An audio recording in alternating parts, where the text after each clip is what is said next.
আসসালামু আলাইকুম, সবাই কেমন আছেন? আশা করি সবাই অনেক অনেক ভালো আছেন। আমরাও আল্লাহর রহমতে অনেক ভালো আছি আলহামদুলিল্লাহ।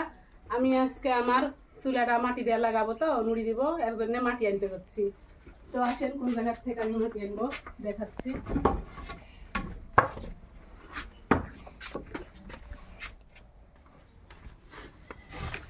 এই যে এই পারে আমার মাটি ঠিকই দেওয়া আছে, আর এই যে আমার সিমের গাছ লাগাচ্ছি, কিন্তু সিমের বান দেওয়া হয়নি, এর জন্য মাটিতেই দেখেন কি সুন্দর একবারে গাছ আছে। বান দিলে সেই গাছ হতো আর সেই সিম ধরতো, বাঁশ নাই, এর জন্য বান দেওয়া হয়নি।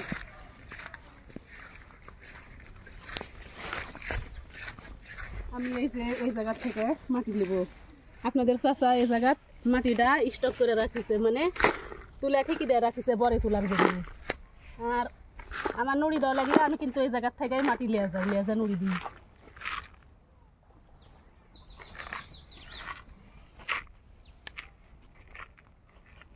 মাটির ভিতরে জঙ্গল অনেক, মানে মাটি ঠিকই দিয়ে রাখছে তো বড়ে তোলার জন্যে।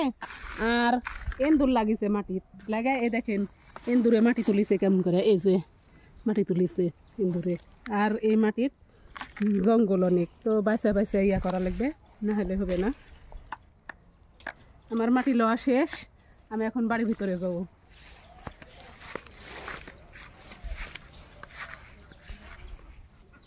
আমি এতদিন কিন্তু খেয়াল করিনি আমার সিমের গাছ এত সুন্দর মেলে গেছে চারিদিকে। বাম দিলে যা হইতো, অনেক সিম হইতো।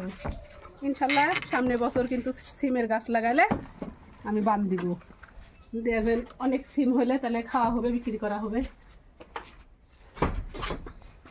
ওকে মারতে হবে না,